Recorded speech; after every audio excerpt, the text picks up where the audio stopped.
প্রবাদে আছে বাবা মা শ্বশুর শাশুড়িকে নাকি সেবা করলে অনেক পুণ্য অর্জন হয়। পুণ্য অর্জন হয় কি না জানি না, কিন্তু আমার যেটা কর্তব্য এবং দায়িত্ব বলে আমি মনে করি সেটা আমাকে নিষ্ঠা ভরে পালন করা উচিত। এটা আমি বিশ্বাস করি। প্রত্যেকটা বাড়ির বউদের এটা বিশ্বাস করা এবং মেনে নিয়ে নেওয়াটা উচিত যে মাকে যেমন সেবা যত্ন করি, যদি শ্বশুর শাশুড়িকেও সেইভাবেই সেবা যত্ন করি তাহলে কিন্তু তাদের কাছে অবশ্যই মেয়ে হয়ে ওঠার একটা চেষ্টা তো অন্তত হয়। জানি না কতটা সাকসেসফুল বা কতটা সাফল্য পাওয়া যায় তাতে, তো সে যাই হোক দায়িত্বটা তো পালন করতেই হবে বলো।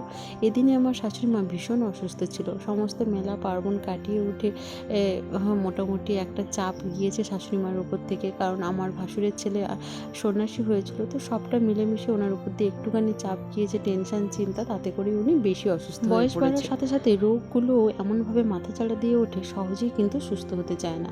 প্রচণ্ড জ্বর এবং অসুস্থতা নিয়ে দেখো এই যে শুয়ে রয়েছে, ডাক্তার এসে দেখে গিয়েছে, মেডিসিন দিচ্ছে, কিন্তু কোনোভাবেই জ্বর নামার নামই, জ্বর কখনো কখনো 104 ছাড়িয়ে চলে যাচ্ছে। তো সে যাই হোক, মেডিসিন খাওয়ানোর আগে এত বেশি গরম উঠে গিয়েছিল মাথায়, তো ওই কারণে দেখো মাথাটা আমি ভালো করে ধুয়ে দিলাম, গা হাতগুলো একটুখানি মুছিয়ে দিয়েছি। আর প্রচণ্ড গায়ে হাতে পায়ে যন্ত্রণা হচ্ছে, হয় না জ্বর হলে কিন্তু এই যে পায়ের প্রত্যেকটা গাঁটে গাঁটে যন্ত্রণা হয়, হাতে পায়ে ভীষণ যন্ত্রণা হয়, সেই যন্ত্রণা সহ্য করার মতো নয়। বাড়িতে তেমন কোনো ক্রিম বা মলম সেরকম কিছু ছিল না, তো ভাবলাম যে সর্ষের তেল দিয়ে মালিশ করি। সর্ষের তেল দিয়ে মালিশ করলে অনেক বেশি আরাম পাওয়া যায়, তো সর্ষের তেল দিয়ে ভালো করে মালিশ করে দিচ্ছি। দেখো একদম টেনে টেনে ভীষণ যন্ত্রণা করছে, একদম পুরো ওই যে হয় না যন্ত্রণায় একদম বিদ্যুতের যেমন ঝলক দেয় সেরকমভাবেই হচ্ছে, আমাকে বারবার বলছে। তো ওই জন্য দেখো ভালো করে হাতে পায়ে মালিশ করে দিচ্ছি যতটা সম্ভব আর কি। আর ওইদিকে আমার বাবু তো রয়েছে, বাবু এখন ঘুমিয়ে রয়েছে বলে একটুখানি আমি ওর ঠাম্মিকে একটু দেখাশোনা করতে পারছি।